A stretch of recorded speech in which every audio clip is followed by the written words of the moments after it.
before actually sitting down to write the screenplay, how far do you develop the story? How much detail do you develop in the treatment or before starting to work on the actual scenes? I don't do treatments. I do character notes, and sometimes I don't even write those down, and then keep moving. I think if, at least in my case, once again, if it's too detailed for me, and if there is an outline, I've done those on rare occasions, and it gets too detailed, it takes away from the spontaneity of the characters telling me what it is that they want to do. And that's the main thing that's important to me, is to listen to the characters literally and to hear what they want to do and what they want to say. That's why I wake up at 3 in the morning and write things down, because I hear a character telling me that. So the fact that there's a kind of fog around it, that it's covered in mist as I go into it is good, because I'm cutting through that kind of fog. And at the end, it becomes very vivid and real. Or it's like taking a movie screen and making it very sharp and very vivid, where at the beginning it was all blurred. That's the way I like to work, but there are a lot of screenwriters who have very detailed notes, outlines, boards, and it works for them. I think we all have to discover the best way it works. And has it ever happened to you that you yourself were surprised where the story went as you were developing it? Yeah, absolutely. But that surprise is good, because it revitalizes the freshness. And, if it's really out there and if it's wrong, then hopefully I'll catch it. One of the things I've done at times when I'm stuck is, and if I can't get anywhere, I go back to the very beginning and retype the whole thing from page 1. And I'll usually discover where it's gone screwy, and where somebody's done something they shouldn't do, or where it doesn't fit. Not always, because I certainly have a bunch of things in a drawer that didn't work, but oftentimes I find it's a good trick for me to do. Okay, one more question about writing characters.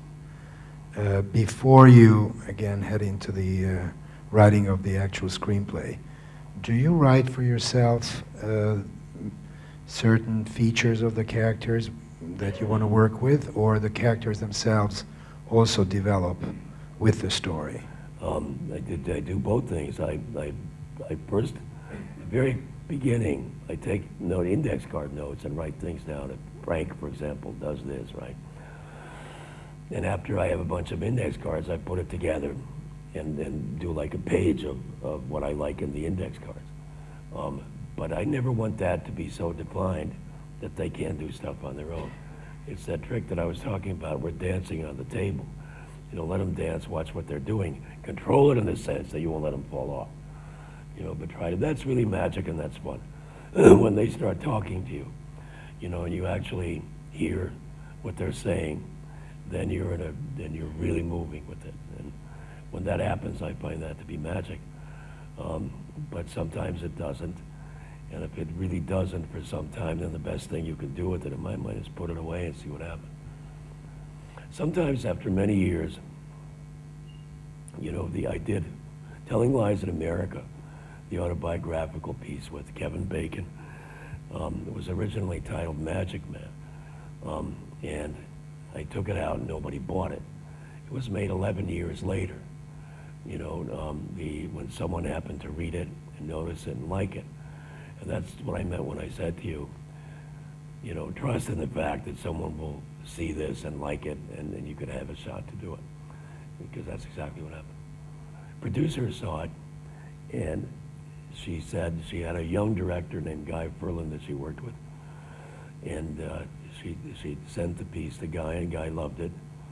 And managed to get Kevin and Maximilian Schell and Brad Renfro into the piece, and it's a very good little movie, and they made it, so it happened. A kérdésekkel kapcsolatban egy kérés lenne, hogy próbáljuk most egyelőre az ötletekre, illetve a koncepcióra szorítkozni, mert később fogunk még beszélni a karakterekről, a dialógusokról, sőt arról is, hogy struktúra és outline és treatment. Köszönöm. Magyarul fogok kérdezni, mert talán pontosabban tudom megkérdezni, amit szeretnék. Sapsi Csápár rendező vagyok, úgyhogy csak tudjuk, hogy honnan kérdezek. Egyoldalúnak érzem tehát a múltkor az Oliver Stone-nál is, és önnél is azt hiszem, mindig a jellem drámáról és a karakter drámáról beszélgetünk, holott egy csomó esetben helyzet komikum és helyzet dráma van, és van, amikor még nincs karakter, csak egy helyzet van. Előfordult-e az ő praxisába az, hogy egy helyzetből, egy történeti helyzetből indított filmet, és abból bontott ki karaktereket, ahol helyzet hozza ki a karaktereket, és nem fordítva. Hiszen a félvilágirodalom fordítva működik. Helyzetek vannak, amit megírnak, és arra keresnek karaktert. Itt csak az egyik oldalt hallottam, mind a két tulajdonképpen forgatókönyvírótól. Can you translate that for me? Yeah, sometimes the situation develops its own, or from a situation, characters will develop, rather than thinking about the characters. Do you ever have situations that are the starting point and the characters grow from that? Well, we may be talking about the same thing from different points of view. I think the situation comes, in my mind, the way I work, from what the characters want to do. I know there are a lot of people who work with plot, i.e. situation, affecting what the characters do, and it works for them. It's been much more fluid for me to go from character as they create plot than from plot as they affect character. But I think it simply depends on how we like to work. You know?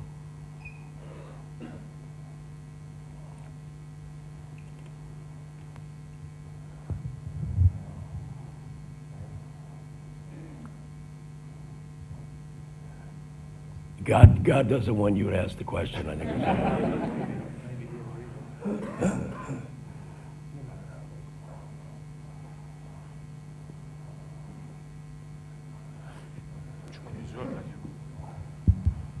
Okay, it works. So this is a question for both of you about the concept. Andy mentioned several times, and he told several times that Basic Instinct was a strong story. Let me be simple. What's a strong story? Is there an objective methodology to evaluate, to estimate the value of a story, or is it coming by heart? Is it something like falling in love? Well, for me, a strong story is where you turn the page and you can't put the screenplay down until you finished it. And a boring story is when you're struggling to get through page 10. And so consequently, I think the story can be anything. There's no good story or bad story, but there's a good way of telling a story. There's an interesting way of developing that plot.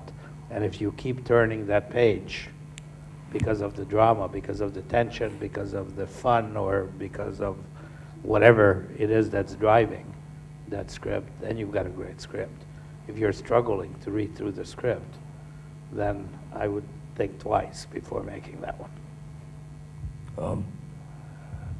I like characters who are unexpected, quirky, fascinating, different, on the edge. You know, a cop who's burned out, who has been around killing too much and maybe enjoys it himself. He's killed people. How does he feel about it? You know, a woman who's a thrill killer. They both meet on a very explosive sexual level. They're both smart. I think the world that you put them in has to be fascinating and interesting. The world in this case of Marin County and Stinson Beach and her friends and the fact that she gravitates toward other women who are also killers. I mean, that's really twisted stuff, you know, and it's fun to be twisted. I remember about that of a screening of Jagged Edge in Marin County, and I was with my ex-wife, and this guy comes running up and he says to her, "God, he must really be twisted." Right? She goes, "You have no idea." Right? That's good. when you move people that way, is because you give them something fresh and different, even if it's spooky, and they can identify with it. And I think the game that, this deadly little game that Sharon and Michael played in the movie, held people, and they liked the gamesmanship. Those are all elements that I think make a story different and original, you know, and unique. And I think the fact that you know, this movie made $950 million, and the French say it was the event of 1992. Besides the fact that Sharon tried to upstage me with her little action during the course of the movie, the plot also held them, and the story held them, and they liked it. You know, again, I just can't conceive or admit that this movie brought in $950 million because Sharon Stone spread her legs. I mean, it's not enough, you know, it's not, something has to happen besides that. I may be naive, but I think something else has to happen besides that. Question there? Yes. You got the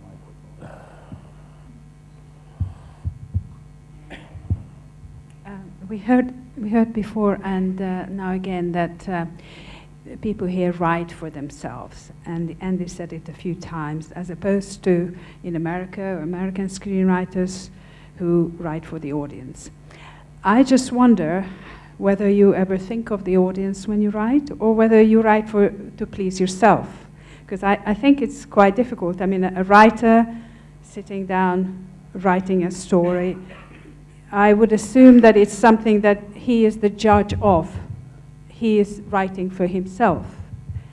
So presumably you have a knack for understanding what the audience wants and write in that way. But it's not a conscious thing. You don't sit down and say, well, I wonder what the audience wants. You write initially to please yourself, don't you? That's one of the questions. And the other one is whether you feel that European cinema and European audiences are different, and whether you think you write specifically for an audience which is initially American, or whether you feel that it's a universal medium, films, and that there is no sort of European cinema or American cinema. Well, I answer your second question first. I live in the Midwest, and I grew up in the Midwest among people who don't consider themselves intellectuals, you know, and they are people who go to the movies and want to enjoy what they see. That's how I grew up around these people. I know them, and I love them, and I know them, so if I write for any audience, it's always this audience, right? And it's the audience of people that I grew up around, who are ordinary people who want to be entertained, right? I don't write abstruse intellectual pieces, and I know that. But my interest isn't writing that. My interest is to communicate with people. And film is a mass audience. You know, film is not writing short stories or poems. It's a mass audience. And people stand up behind it to a movie to the tune of $50, $100 million, right? It's a lot of money for people to invest in something that you've written.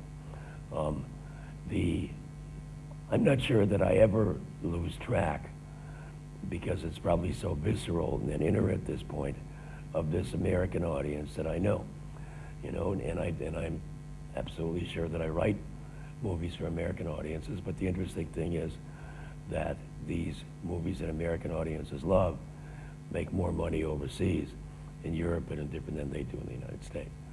So it depends on the piece, you know. There's a story like Telling Lies in America, which is about me growing up, you know, and the other pieces that are closer, you know, like Checking Out, and pieces that come out of my personal background or my hatred of anti-Semitism, and I've written 2 films about that. Yeah, I very much satisfy myself writing them, right? Showgirls may have been a different story, I grant you, you know, but maybe that's a different part of me. You never know. Naomi doesn't either, I think, but maybe she does. So, you know, it all goes into different parts of you, and I think it is. I like my movies to communicate with people, and to move them, to make them laugh, to frighten them, And it's what I was saying before about freeing them for their lives, for 2 hours at a time. For me, just to answer you about European films versus American films, I think there are stories that are well told and stories that are really poorly told. And if a story is well told, then it's well told all over the world.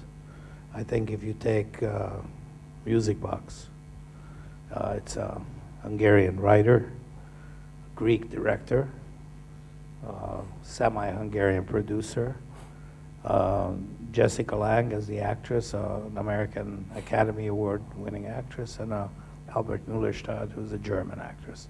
So what passport does that film have? Films have no passport, I think. Films are as good as the story that they're told or the way that those stories are being told. And I think that's the fantastic talent that Joe and Oliver and some of the people that you're going to be hearing here, is that they have unique ways of telling very simple or very screwy stories, but they all keep your interest in the material, in the characters. And you can't drop them. You're with them all the way, and they either make you cry, they make you laugh, they make you feel something when you come out of the theater. You want to talk about them, you want to touch them, you want to feel them. And that's the key, I think, of good movies. And it doesn't matter whether they're European or American. I don't know if you agree with that. What I do, and I think what's really important to remember for young screenwriters, is that you're writers before you're screenwriters. You're telling stories. You're storytellers. You're not telling stories specifically for film. You're not filmic storytellers. You're storytellers. If it's going to work, it's going to be a great story. So don't focus on all the directorial things and filmic things in your script, points of view and camera angles and all this. Focus on your story. That's what matters. That's what a director is supposed to do. But in the beginning, you're writers. So it's not that far away still from when we're sitting around the campfire and we're kids and we're trying to tell stories that either scare the shit out of you or make you laugh or do it. It's the same thing at an adult level. I think one of the things that's gotten lost in the whole obsession with film that people have is they've lost the instinct to be great storytellers. It's real simple. Tell the story. Focus on that. And write it. Don't get caught in group discussions or analyzing it from this point and that point and the other point. And don't get caught in discussions about, the classroom discussions about third acts and second acts and all of that stuff. Just write it from your heart and your gut and see what happens and focus on the story. Pretend it's not even a movie when you just focus on the story.